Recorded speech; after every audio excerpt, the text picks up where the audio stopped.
Ok, merci, monsieur Lepas, de me passer la parole. Mon intervention aujourd'hui ne visera pas à dresser un constat que les autres ont sans doute déjà brillamment exposé.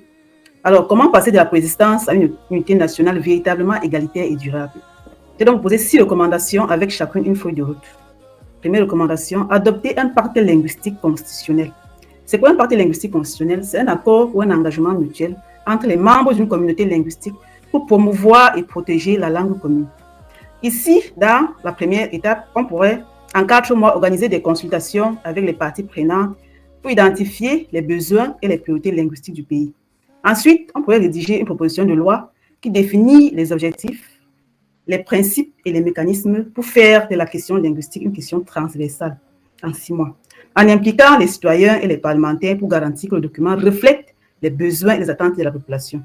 Alors, pour impliquer les citoyens, on pourrait organiser des consultations publiques pour accueillir les opinions et les suggestions des citoyens sur le contenu du pacte.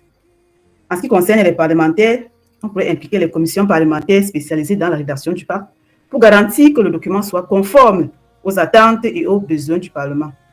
Enfin, on aurait besoin d'un référendum national pour adoption du pacte linguistique, car il pourrait être un moyen démocratique de permettre aux citoyens de se prononcer directement sur le contenu du pacte.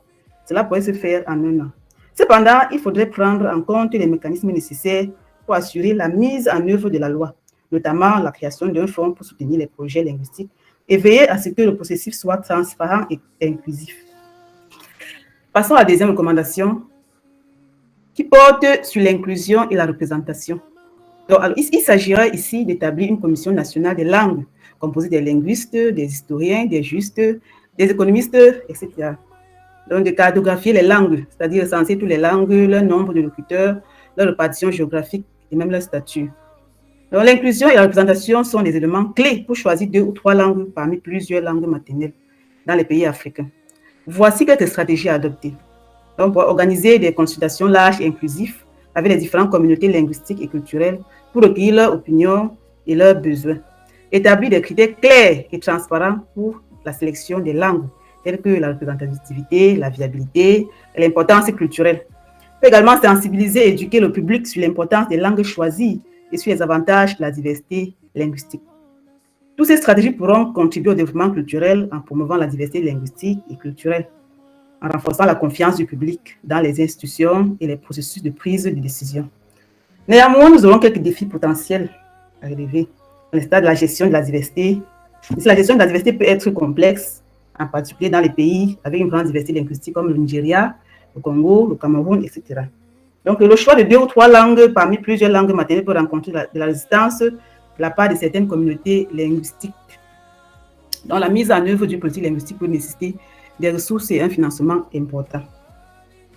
Alors, nous passons à la troisième recommandation. À ce niveau, nous allons choisir les langues représentatives avec les prérequis comme la transcription et les productions écrites. Donc, choisir 2 ou 3 langues véhiculaires déjà répandues et utilisées spontanément par les populations pour communiquer entre groupes ethniques différents peut être une approche pragmatique et efficace. Voici quelques avantages et considérations à prendre en compte. Donc, comme avantage, nous avons la facilité de communication, nous avons la réduction des coûts, nous avons l'acceptation sociale. Mais il est important de s'assurer que les langues véhiculaires choisies soient représentatives des différentes régions et communautés linguistiques du pays pour ne pas marginaliser certaines communautés linguistiques. En Afrique, nous avons déjà certaines langues véhiculaires comme le Swahili, l'Hausa, le Lingala. Donc, le Lingala qui est largement utilisé en République démocratique du Congo. Alors, nous allons passer à la 4e recommandation qui est la faisabilité technique. Alors, comment choisir quelques langues pour introduire dans l'enseignement? Ici, il va falloir privilégier les langues disposant déjà des ressources pédagogiques, d'une grammaire standardisée, d'un alphabet établi. Pour cela, nous devons considérer les éléments suivants, les ressources pédagogiques. On peut établir ces ressources pédagogiques, disons, 1 à 2 ans, pour chercher le matériel didactique, les ressources en ligne, telles que les cours en ligne, les vidéos, les applications peuvent être très utiles pour l'apprentissage de la langue. Nous devons également former les enseignants. Donc, les enseignants doivent recevoir une formation initiale pour apprendre à enseigner la langue de manière efficace. Cela peut s'étaler entre 2 à 3 ans. Donc, les enseignants doivent également avoir accès à des formations continues pour améliorer leurs compétences et se tenir à jour des dernières méthodes pédagogiques.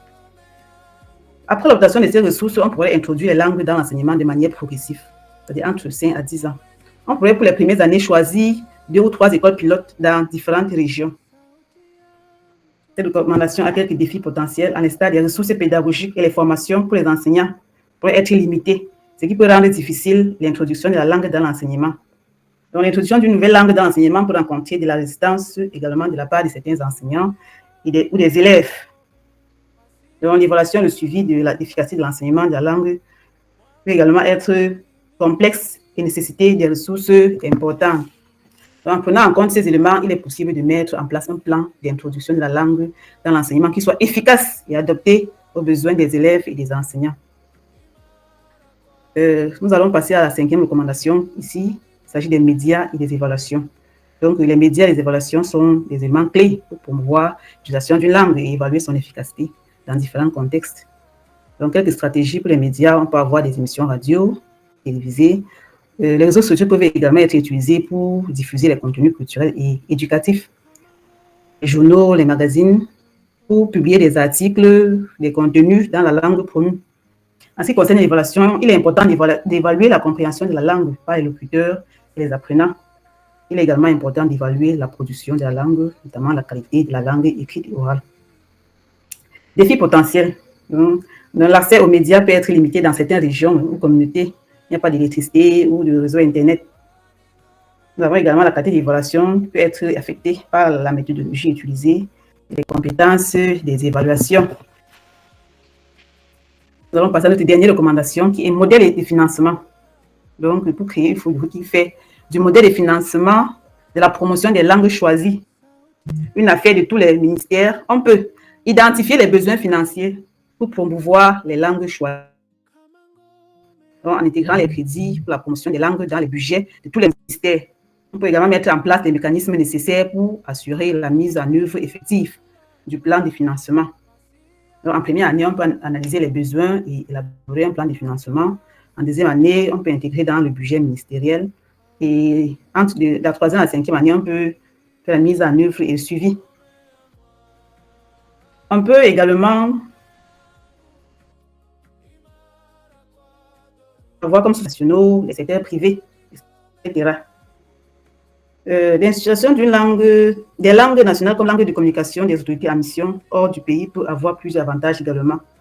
Donc ici, on peut avoir l'utilisation exclusive des langues nationales dans les missions hors du pays pour créer des défis de communication avec les interlocuteurs étrangers qui ne parlent que ces langues-là. Donc, comme stratégie pour mettre en œuvre cette politique, on peut offrir des formations aux linguistiques ou aux fonctionnaires qui participent aux missions hors du pays pour améliorer leurs compétences en langue nationale. On peut également utiliser les interprètes et des traducteurs qualifiés pour faciliter la communication avec les interlocuteurs étrangers.